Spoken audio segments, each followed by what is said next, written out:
So unless you've been living under a rock for the last 72 hours, you will know that YouTube are lowering the monetization requirements. 500 subscribers, 3,000 watch hours, or 3 million shorts views. All fantastic news, right? With a dose of skepticism from me. Because this new tier of monetization does not include ad revenue, which is why I've dubbed it the YPP Lite Edition. I thought this would infuriate creators and feel like a bait and switch from YouTube. But it turns out, and I am delighted to say this, I was completely wrong. The vast majority of the vidIQ nation say that these changes to monetization are good.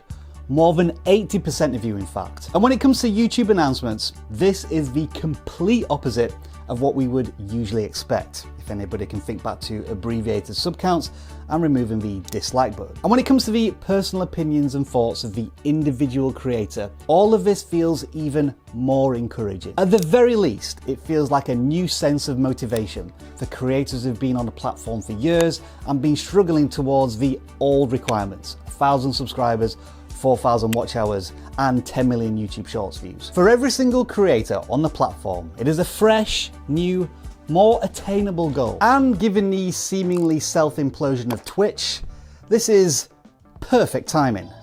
Somewhat suspicious timing from YouTube. Many creators are saying this is a move designed to bring more streamers to YouTube from rival platforms. These types of creators benefit much more from interactive monetization opportunities, such as super thanks and memberships, than they do from passive ad revenue. So strategically speaking, Twitch's monumental loss is YouTube's palpable gain.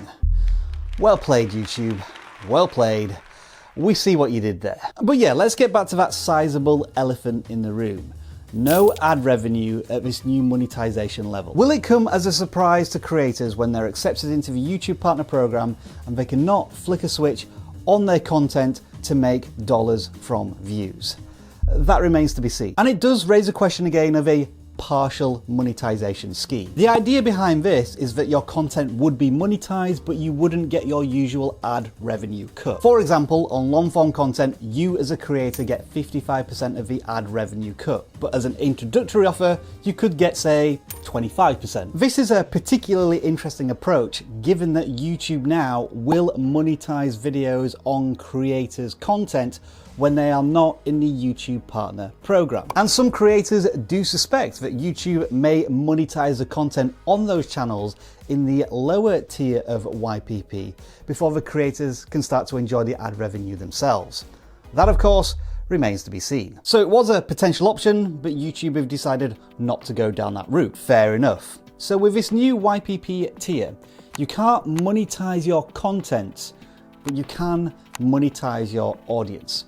And this is what Viper had to say in a recent live stream on the subject. Some of you all were disappointed because you don't have access to ad revenue. When you first get monetized and get ad revenue as a small creator, you get pennies. You don't make much money, if any.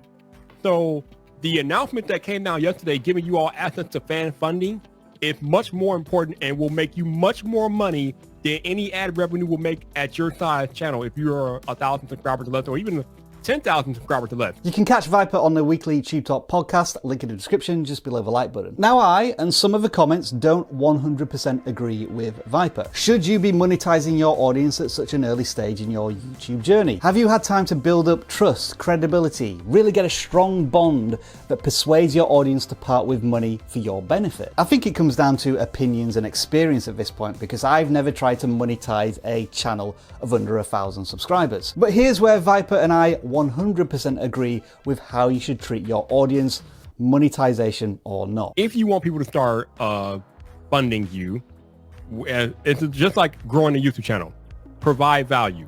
If you provide value, they will want to fund you because they will feel like your time and your information is worth paying for. I heard Jeff talk about how him and Travis, when people do super chat them, they have celebrations, like they play music or something, or they do a little super chat ritual when people give them money, just something to make the people feel appreciative of the fact that they gave out money to them during super chat. So just make your audience feel valued, and I think that's the start of how you get funded. Learning with Landon had a really interesting take on this, almost as if YouTube is subconsciously trying to push the creator in a new, better direction for the long-term sustainability of the channel. If we cannot monetize our content, but only our audience, then YouTube is indirectly helping smaller channels to remember to focus on their audience first and statistics second. And it's true, at the end of the day, YouTube is always about audience. I also thought that Nate from Channel Maker's approach was really interesting. The concept of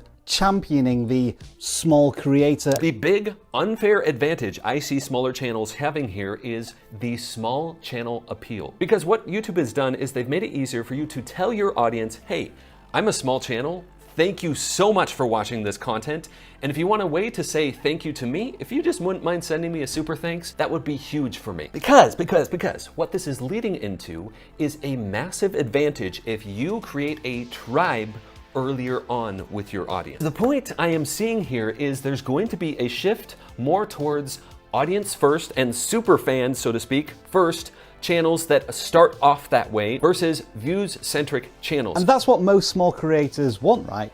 The feeling of their voice actually being heard on YouTube, so that they are discoverable. And if you do want to add another YouTube educator to your resources, Nate is awesome. Visit his channel and make sure to give him a boop from vidIQ. He'll really appreciate that. Now, there were a few interesting questions that came up, notably the new requirement of 3 video uploads over the last 90 days. Does that mean once you're in the YouTube Partner Program, you need to continue to upload consistently? Well, I should be able to answer that very soon for you because I've posted a single video on my personal channel in 5 years. I'm curious to know what's going to happen there. Does it automatically move you from the lower tier of monetization to the ad revenue tier once you meet the requirements? My assumption would be almost instantly. It's not going to be by the second, but probably a couple of days after you reach 4,000 hours and 1,000 subscribers, you'll get a notification in the YouTube Studio telling you to start turning on monetization on your content. In fact, I wouldn't be surprised if every single creator who isn't yet in the YouTube Partner Program doesn't start to receive notifications about this in the YouTube Studio in the weeks and months to come. I'll tell you what I have seen that's pretty cool about this, even before these recent updates were announced. The majority of hardworking, committed creators already thought the monetization requirements of 1,000 subscribers and 4,000 watch hours were fair. I see this comment time and time again where the creator is saying reaching the classic requirements is a huge sense of achievement and a worthy reward. So for them, these new requirements are simply a bonus to get you started. And now it's your turn. How do you feel about the new monetization requirements on YouTube? Let us know in the comments below. And just 1 second. You gotta love those 8-minute videos, right?